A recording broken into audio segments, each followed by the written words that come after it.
was wrongfully convicted of murder and served 11 years waiting for the truth to emerge and the real killer to be brought to justice.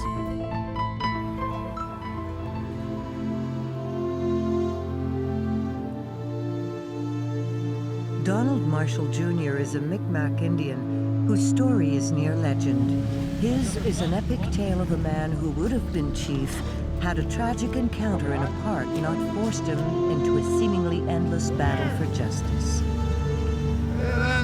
But for Donald, the injustice did not begin that fateful night in Sydney, Nova Scotia. It was already woven into the very fabric of his life as a First Nations person in Canada, even despite the prominent background he came from. Well, the role of my father was, he was a chief of the, I think there's 26,000 Mi'kmaqs across Canada to the United States. So he was our leader in spirituality and public speaking, public awareness and all that.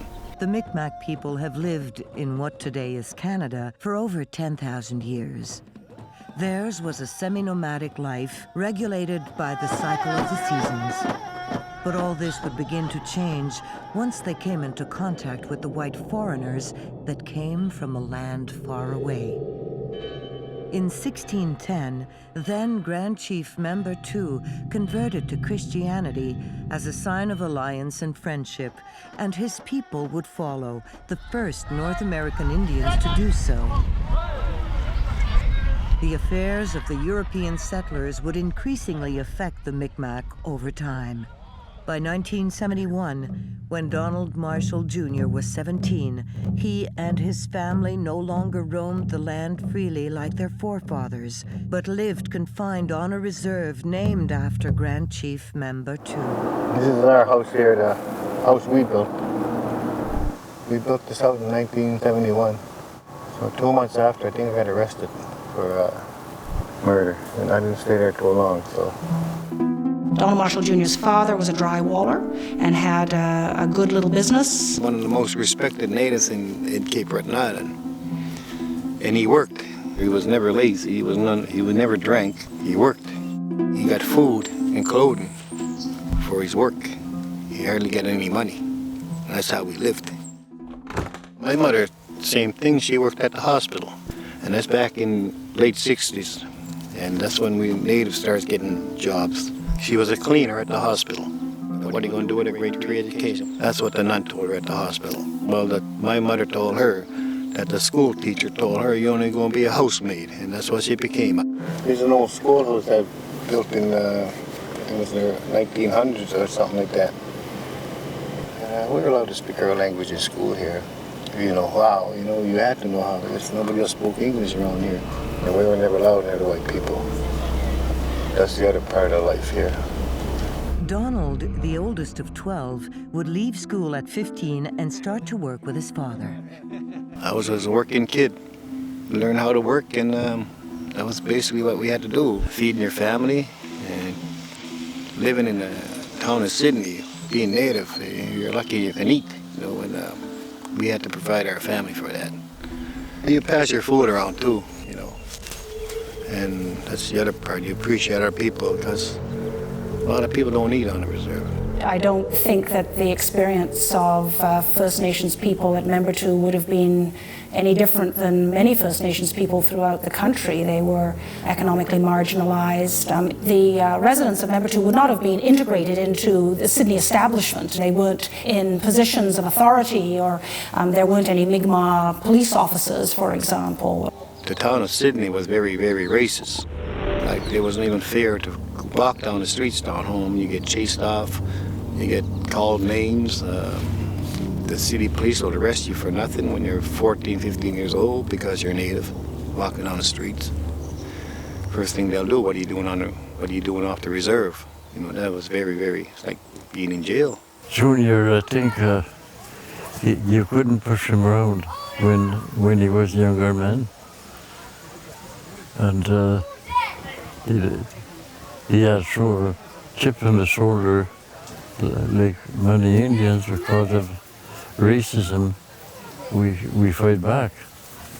And I used to do the same thing when I was at his age. We grew up tough at the end, I guess, rough and tough. At the time, the people of Member 2 lived under the harsh scrutiny of the police, and Donald and his gang of friends did not go unnoticed by the man who would eventually become Chief of Police, then Sergeant of Detectives, John McIntyre. He'd have his goons come right in, pick up all the drunks, people that owed fines, people that hang around town. You weren't allowed around town. You just have a field day, drag you right out of the house. I remember him when I was a kid. He never liked the Aboriginals. Every chance he got all Junior and his friends somehow. Donald had already spent some time in jail. Small stuff, drinking. We got charged for destroying property one time. We bent a pole. There's an incident where the father of John McIntyre's headstone got knocked down. And after that, he was after the boys from Member 2. It wasn't just Donald, he was after all of them. Tom, Christmas, Artie. That was Junior's best friend. Just a few years ago, Artie took a stroke. Even Artie did time. Oh, yes. Yeah, stupid charges too, Artie. Yes. He was the leader of the gang. He was the boss. Whatever Artie said, they did. He was a couple of years older than the boys. We used to get chased all the way with Artie, eh? Chased every time we come around. Oh, Eh? yes. Either by cop or a carload of white guys coming chasing us, right? There was no law in this reserve for any white man here, you know? We called them squaw hunters. They're all drinking, you know, them days you can do anything practically. So we put the rocks to them. That's the only way we dealt with them.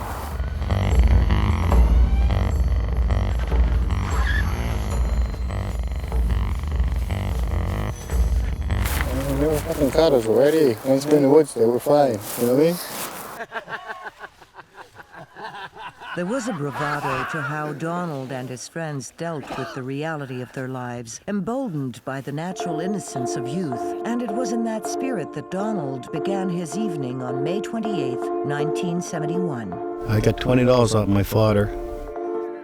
I thought we were just gonna have a good night. Junior and I met downtown, and girls then drink. Mooch. Mooch. I was going to the dance. Yes. I didn't make it there. Right? Yeah. I drifted away from my friends and just changed my whole life right there. This is where the dance hall used to be, right here. It's all housing units now. So it wasn't too far from the park where I was going. I was only about 5 minutes away. As Donald walked through Wentworth Park in downtown Sydney on his way to a dance, he ran into an acquaintance, 17-year-old Sandy Seal, an athletic young man from an upstanding black family. When they built their new home, my father and I did the drywall there. I met him occasionally down home where other people hung out. I asked Sandy where he came from. He came from the dance. He said it was sold out. He was on his way home. And these other guys came by and asked us for a cigarette. Roy Ebsery, a former ship's cook who claimed he was a celebrated war hero, and Jimmy McNeil, an unemployed laborer, were an odd pair. But it was Ebsery, a visibly eccentric fellow, who initiated the contact. What his intentions were, I don't know. He said he had a bottle of rum at home, and he wanted us to go there and drink. We told him no. And he walked away, and he turned around, and he came back. Hey, you! Oh, fuck! He knifed the guy, just like that. I got stabbed in the arm. He went for my stomach, and I blocked his knife. Junior ran to get help, by which time, McNeil and Ebsery had left the scene. It's an urban park, and so it wouldn't be hard for someone to disappear from the park and go off into a house nearby, if you see what I'm saying. I started from here, I ran all the way up to this way, and this is where I met Maynard Chant right here. 14-year-old Maynard Chant had not witnessed the stabbing, but would change his story in the days to come. I said, I need some help, I got stabbed. I said, my friend's down the road too, he got stabbed. We decided to run all the way down here. Then we finally met a car just across this greenhouse here. and they picked me up here. By the time Donald and help reached Sandy back at the park, the young man was in bad shape. It was very hard to see something like that. Somebody dying. Can't do nothing about it. The last thing I remember was him laying in the emergency room at the hospital when I went in the hospital, when they brought me in. Sometimes you wonder, what kind of life he would live today. On May 28th when he died, on May 29th, it's my father's birthday too, so I really keep a visual on it, It's important, to keep that way, because it keeps you in mind what really happened. You can't really avoid something like that. The only thing he could do was help the police find the killer and his associate. I tried to look for him, but cops kept picking me up, telling me that they'll do their own investigation. If I had kept looking, I would have done a better job. Every time I tried to find this guy, they kind of put me in a police car, take me down to the police station. Junior did give a description of these two men to the police right away. Obviously, they didn't locate the two individuals. They made some effort to dredge Wentworth Park Pond to see if perhaps a knife had been thrown in there, but they didn't find anything. Early in the investigation, the police were already following other leads that had nothing to do with the two men that Donald had described. Hours after the stabbing, they had tracked Artie Paul down. What'd they do there? They try to beat you up or just question you or what? I didn't know. What they wanted, eh? Yeah. The police would imply that Artie had stabbed Sandy Seal and that Donald was covering up for him. He was saying if you're going to hide your friend, you're going to hide your buddy, you're going to do a lot of time for him. It wasn't Artie that did anything. Why should I point the finger at him? These cops and that other guy, they all knew what they were doing. The police provided a lineup, but that was a setup. They had some other guy that was doing life bit, just got out, Mickey Flynn, and they almost looked alike. If I had a pointer to Mickey Flynn, he had an alibi. Donald had no idea that the police had a new theory. Pretty quickly, the theory was developed that it was Junior who had done the stabbing. That developed what's known as tunnel vision on the part of the police, and particularly John McIntyre. So they had Junior with a very large gash on his arm. The theory developed around that was that could have been self-inflicted. The investigation by the police was just a mock right from the start. Donald spent the next few days at the police station trying to help with the investigation, but mostly being ignored. I was there a whole week. They never fed me once. They told me just sit there. At night, they let me go. You can leave now, but come back tomorrow morning. I'm back there at 9 o'clock. I remember there were a lot of young people coming in, writing statements out, but a lot of them were never taken. There were a lot of them ripped up. Those statements would have supported Junior's denial that he had been involved in the stabbing, and they would have cut against the police theory that he was the perpetrator. But they didn't come to light. By then, the police had focused the investigation on three unwitting teenagers: 14-year-old Patricia Harris, who had seen Roy Epsery and Jimmy McNeil in the park prior to the stabbing; Maynard Chant, whom Junior met while looking for help; and 16-year-old John Pratico. Yeah, he's just another drifter on the street, He wasn't near the park. He was hanging around with a couple of Indian guys that night. The initial statements from the teenagers did not bear fruit in terms of implicating Donald, but the police would soon make sure they could prove their theory. Donald Marshall Jr. witnessed Sandy Seal being stabbed to death by Roy Epsery, while his friend Jimmy McNeil watched, but the police did not believe him. They found three teenagers who would prove their theory that Junior himself was the killer. Each had a weakness they could use to their advantage. Patricia Harris was simply terrified. Maynard Chant was on probation for stealing milk bottle money.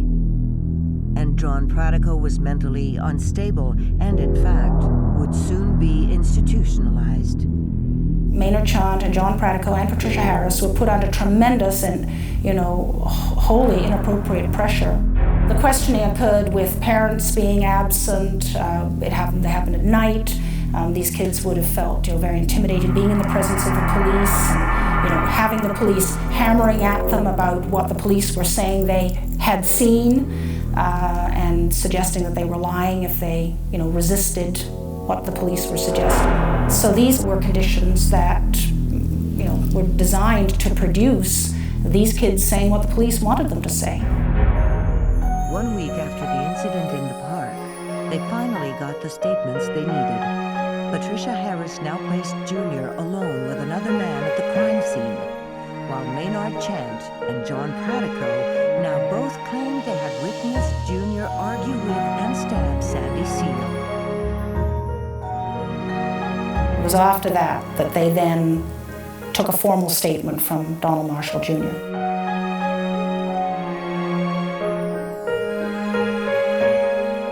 I don't understand too much English at that time.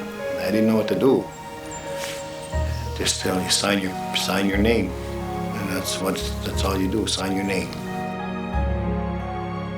Back in Member 2, during the whole week since the stabbing, Donald's family had been living in fear. We're getting phone calls that my mother's getting threatened.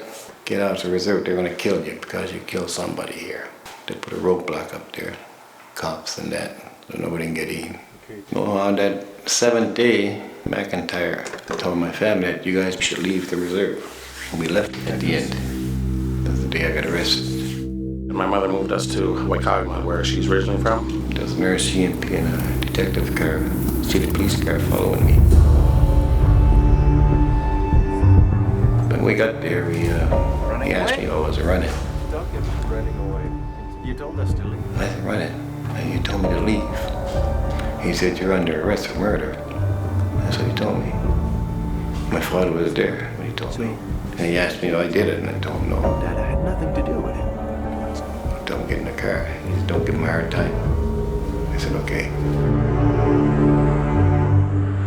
My mother, right from there, my mother said, he's telling the truth. That's all I remember, her looking out the window, and that was it. I was gone. The trial started in November of 1971. I didn't have too far to go. This is the courthouse I went to, so how can they have to go from the park to the courthouse, The Union of Nova Scotia Indians and maybe the Department of Indian Affairs both contributed to lawyers being hired on Junior's behalf. The whole place was pretty packed here. I remember all the school kids were there. It would have been a shocking event in the community to have had this brutal murder of a young man and to have another young man on trial for that murder. And, the racial element. The tension was there. I had security around me. I heard that the black people were coming, and the rumor spreads out like fire. My father went. My mother wouldn't go. And, it's very hard on my mother. The Crown based their case on eyewitness evidence. They didn't have any forensic evidence. They didn't have a murder weapon. They certainly didn't have a confession. Their case was the lying eyewitnesses. Patricia Harris had gone to a lawyer shortly after signing her false statement. She was told to tell the truth at trial, but in court, intimidated by the Crown prosecutor and Detective McIntyre, she lost her name. The central piece to the defense case was the attack on the eyewitnesses, but what was critically missing from their ability to effectively challenge the eyewitnesses was the fact that the defense lawyers didn't have the inconsistent statements that these witnesses had given originally. I knew I was going away, just the way things were going. That police chief was beside me all the time. He hung on to me in that courthouse. I didn't have a chance in hell. Maynard Chant, who claimed he was coming from church the night of the stabbing, managed to present his false testimony without fail. I never heard of Sunday school Friday night in Sydney in my life. Who the hell wants to go to Sunday school at midnight in Sydney? That's full of crap, in my mind. But when it was time for John Pratico to testify, things did not proceed according to plan. At some point outside the courtroom, Pratico did come forward and say that, in fact, he hadn't told the truth. Pratico told my father that the cops told him what to say. He wanted to tell the courts that he was lying. Well, McIntyre and them called her for a recess. The result of that was that a number of people were brought together. There was a meeting with Pratico. Then he was pretty good with his story after that. My father was almost charged for threatening a witness. They said he threatened Pratico. That's why Pratico said he wants to testify. The judge would not permit the defense counsel to conduct a thorough cross-examination of Pratico to bring out what had happened outside the courtroom. So the jury never got to hear that Pratico was now recanting his false evidence. They put Donald Marshall Jr. on the stand to testify in his own behalf to say that he had not stabbed Sandy Seal, that in fact he had been a victim of the stabbing himself. But nobody believed me. They said I stabbed myself and nothing was going my way. I could have brought out the killer and they still wouldn't have believed me. Donald Marshall couldn't have presented very well to the jury. He looked down, he didn't maintain eye contact. I mean, some of these are culturally conditioned factors. He kept having to be asked to speak up because he was speaking too low. Every time I tried to tell them the truth, the prosecutor would bring out the statement. Well, this one said that, this one, well, I can hardly speak English myself. You put me in a spot, I couldn't even talk, I was already convicted. After 3 days of testimony, the jury was sent out to deliberate. The jury was only out, I think, about 4 hours when they came back with a verdict that he was guilty of second-degree murder and he was sentenced to life imprisonment.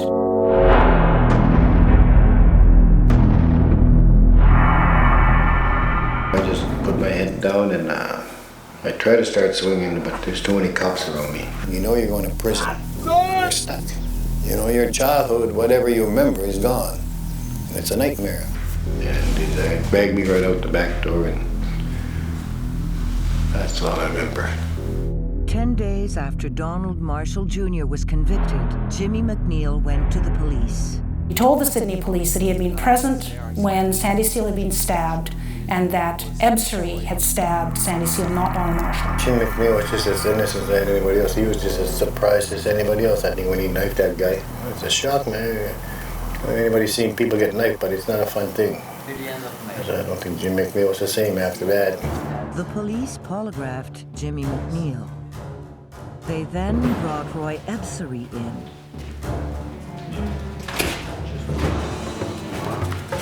Did you stab Sandy Seal? No, I didn't stab him. Incredibly, he passed. Obviously, it goes to show that polygraph is not always a reliable instrument. That investigation went nowhere. The police concluded that McNeil was a feeble-minded alcoholic who imagined the whole thing. Donald Marshall's lawyers brought an appeal to the Nova Scotia Court of Appeal, but it was unsuccessful. I called my lawyer up one day. I asked him how my appeal was going. He said they turned it down 3 months ago. What? I was going to get in touch with you. I was in the county jail for 14 months. You know who the guard was? McIntyre's partner. His brother was assistant warden in the county jail, and he had it against me. And at one time I spent 5 days in the dark room, and the other time I spent 7 days in a bird cage, piece of metal, and I was there for a week. Despite the bias against him, the time Donald spent in county jail in Sydney had one advantage. He could see his family often. But 1 year into his sentence, that consolation would be snatched away. We're doing an inspection one day, and these big guys came in from Halifax, and we had to stand up by the doors, and they asked me how much time I was doing. I said, I'm doing life. I said, doing life? How long you been here? I had 14 months. He said, you should have been gone a long time ago. I'll get transferred next morning. Right to Dorchester. That's scary.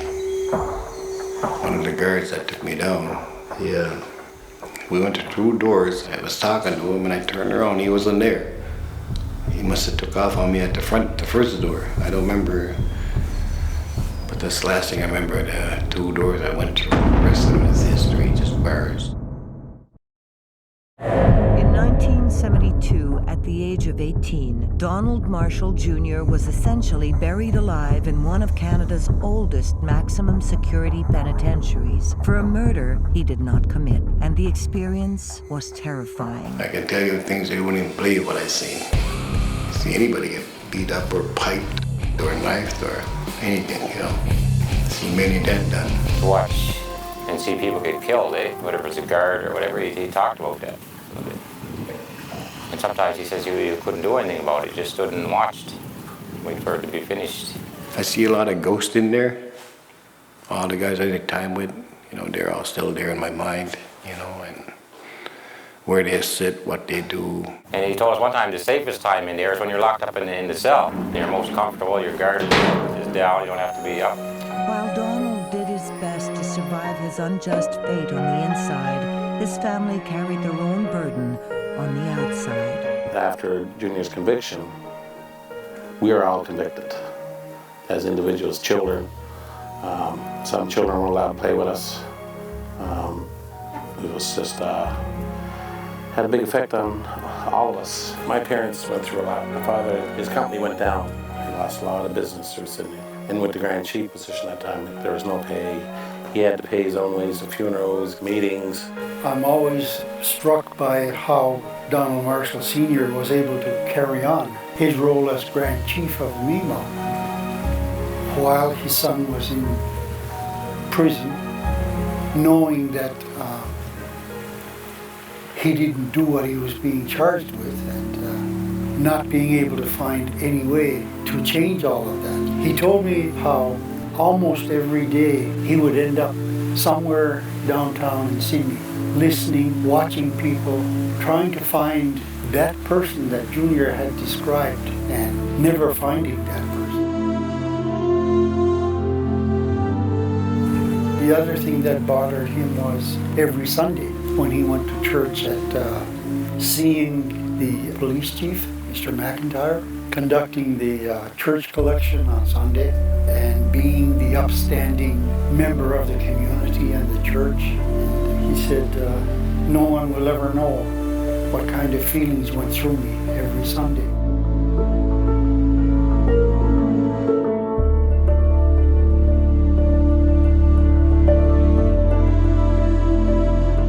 My father seemed more tough at the time one day, but he had his quiet. Father was quiet. Yeah.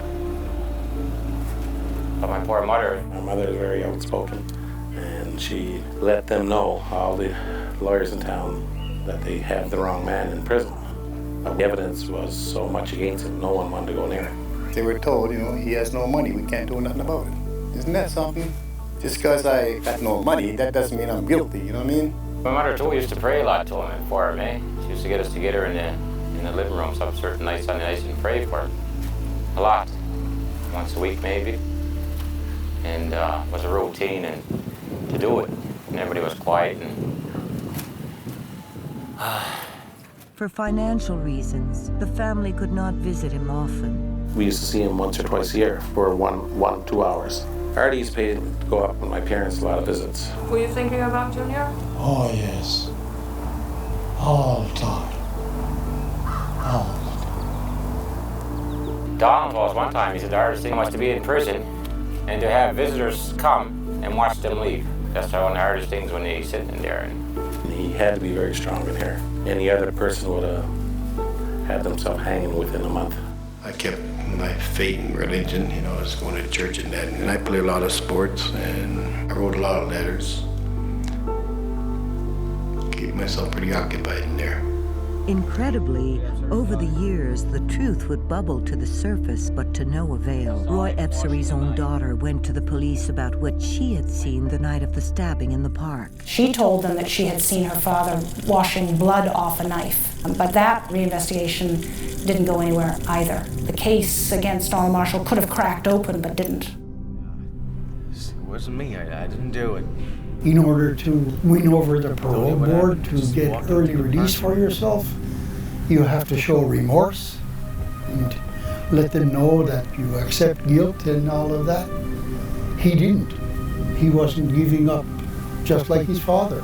He wasn't released on any kind of passes or early parole or anything of that nature.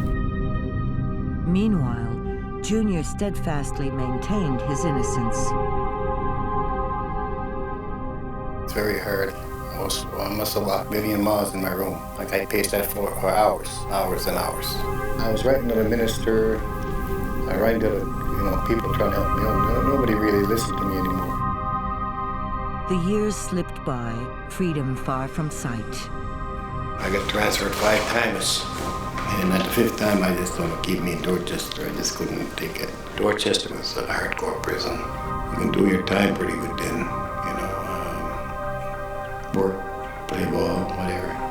Do your chores all day. It was a routine you got into at the end. It was your life. Spring Hill was a different place for me, you know. It's too wide open. You know. I wasn't doing time. You know, I didn't like it there.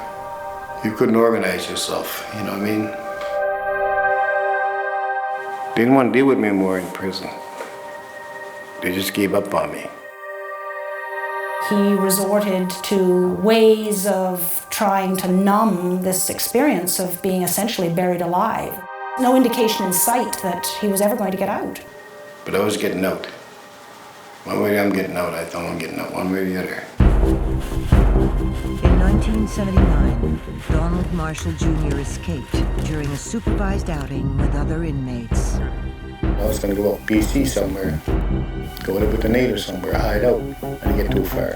He would only make it as far as Pictou, Nova Scotia, where his girlfriend, Shelley Starson, lived. They kind of knew I was here. The RCMP brought my friend away to see if he can talk me out of a building. I told him I wasn't leaving. After that, like 10 minutes later, he left and they all came in rushing into the room. And they were all armed, shotguns and all. It was scary. There was a young kid in the bedroom there, and I think that's the only reason why I came out, that I seen that little girl in the crib, and I didn't want to see no violence there. And so that was it. The chance of me getting out of prison again wasn't good, you know, after escaping, so. 2 years later, by pure coincidence, Donald's girlfriend, Shelley Starson, would play a pivotal role towards him gaining his freedom, because Roy Ebsery, Sandy Seal's killer, would finally need to tell what he did. While Donald Marshall Jr. was serving a life sentence for a murder he did not commit, Roy Ebsery, the real killer, was also living in hell, but one of his own making. Shortly after the murder of Sandy Seal, he retreated into seclusion, his behavior growing increasingly odd. His family lived in fear of him, an alcoholic prone to What do you want? rages. Get out of here! Get him out of here now! Then one day, his wife took in a boarder who befriended the old man. And due to an unexpected twist of fate, the case would finally break wide open. Junior was seeing a young woman called Shelley Starson, and her brother, Mitchell, was friends with Roy Ebsery. One day this man, he must have been sick. Then he had to tell what he did. Ebsery would tell Mitchell Starson how one day, years ago, he'd been walking through Wentworth Park and was held up by a black man and an Indian, and in the course of defending himself, he killed the black man and stabbed the Indian. Mitchell did not take him seriously, since Ebsery was prone to making up stories. But nearly 2 years later, he would go to visit Junior with Shelley and mention it. That's the time he said he knew a man in Sydney. He killed a black man, but there's an Indian guy going to doing his time for him. She opened up a big chapter in my life with bringing her brother down here. People always take credit they took get me out of prison. You know, this one says I got me out of prison. You know, I always credit Shelley to get me out of prison. Given the breakthrough information about Ebsery, the RCMP began the third reinvestigation of the Donald Marshall Jr. case. Even though they were skeptical, they went to Dorchester and they took a statement. Now, unfortunately, they prefaced it by saying, you have to tell us something we're going to believe, or we're going to be out of here and you'll never see us again. Junior knew that Ebsery had talked about a robbery. And so Junior told the police he had been involved in rolling Ebsery and McNeil, and that Sandy Seal and he had been stabbed in that context, even though it wasn't true. It was just a fight-losing battle for me again. By then, Ebsery lived in a rooming house, his wife having thrown him out due to his alcoholic rages. When the RCMP came calling, the family was cooperative, and Ebsery's son gave them his father's knives. They had some of the fibers on those knives analyzed, and the fiber expert had retained pieces of Sandy Seal's coat and Donald Marshall Jr.'s windbreaker. and he was able to make a match. So there was then physical evidence that linked an ebsary knife with the clothing of the deceased and Donald Marshall. In light of all the new evidence, the case was officially reopened, and finally, after having served 11 years for a crime he did not commit, Donald Marshall Jr. was released pending an appeal.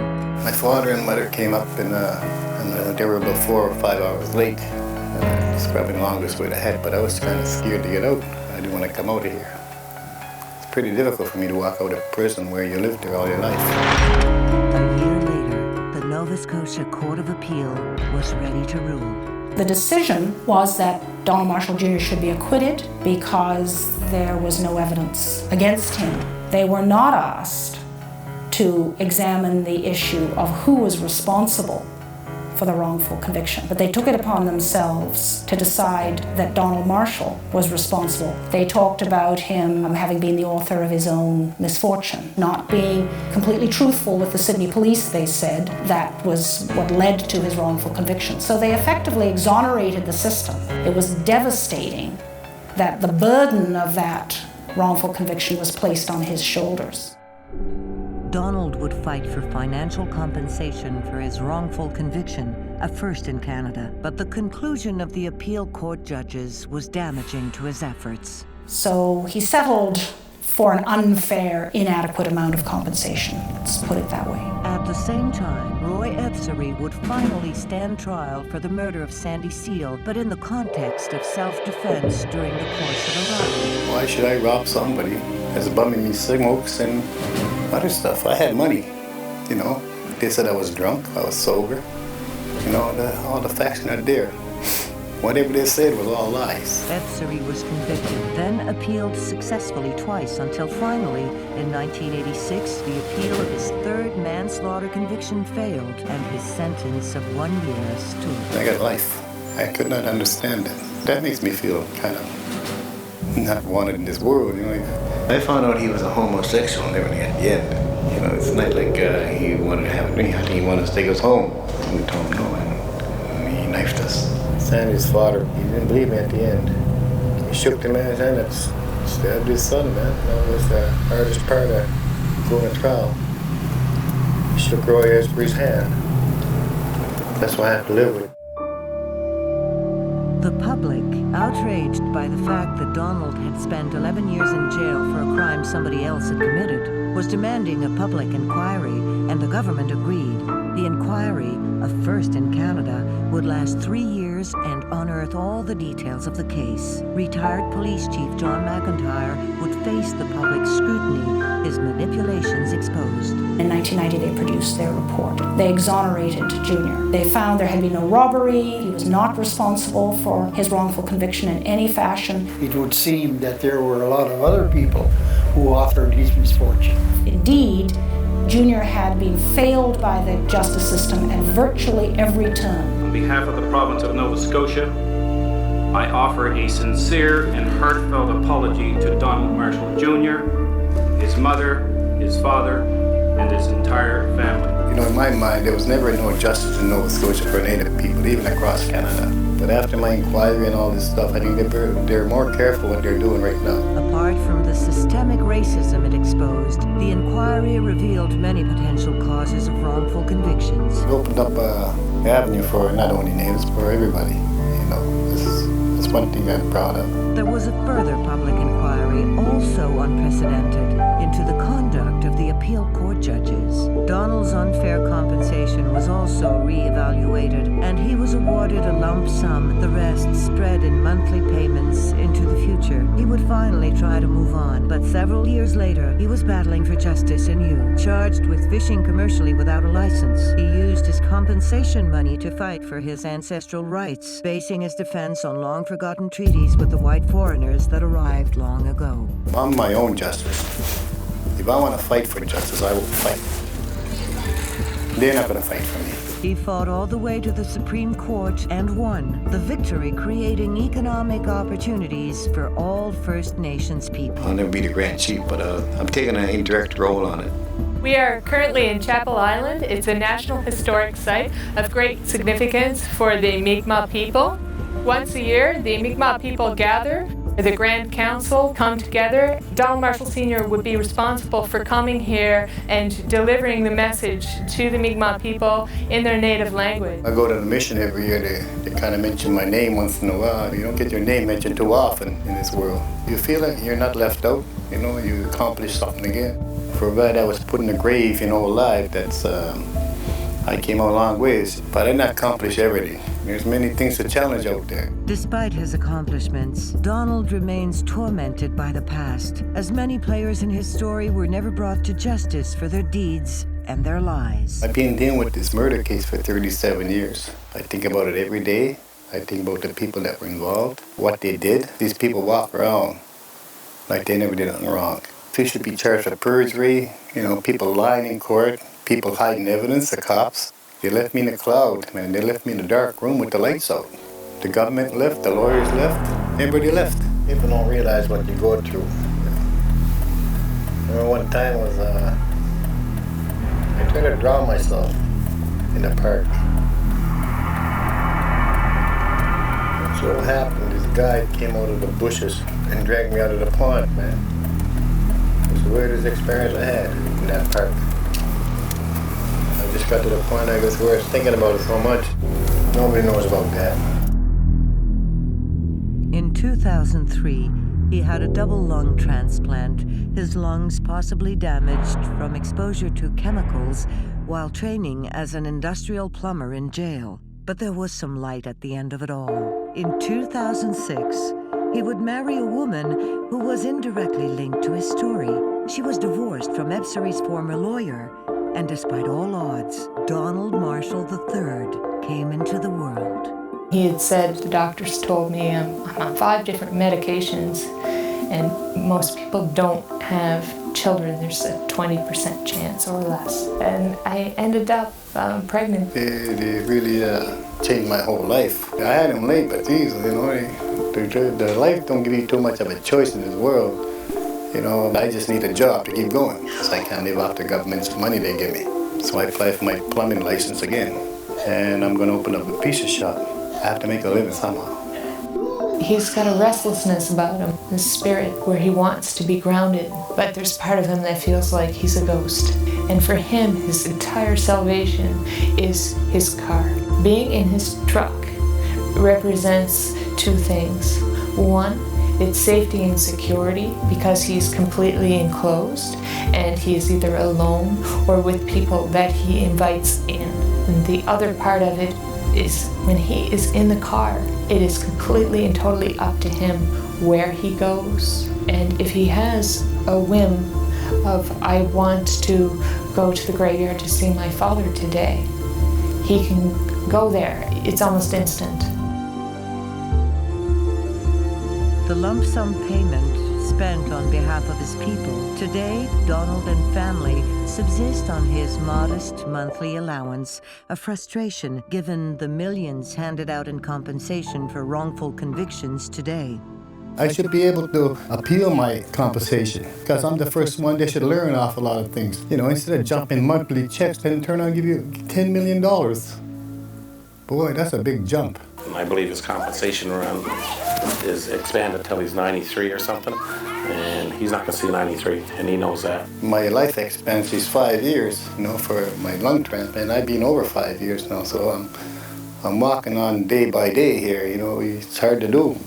It's hard to look at your own little kid. What kind of future does he have? Are you going to be around? Am I going to be around next week, next year, whatever, And it bothers me that way. Someday I'll never see him. But, at least he'll have films and pictures of us. He'll always remember them, While Donald Marshall Jr. lost his youth, his health, and birthright as chief of the Mi'kmaq Nation, Sandy Steele lost his life on that fateful night in 1971. As for Roy Ebseri, he died shortly after serving his 1-year sentence. Memory still haunts me. So he's not dead in my books. I guess I'm not digging a lot of other people's eyes either, so the Marshall name will always live. I'll always haunt this town. It's a sad way of leaving it, but that's reality.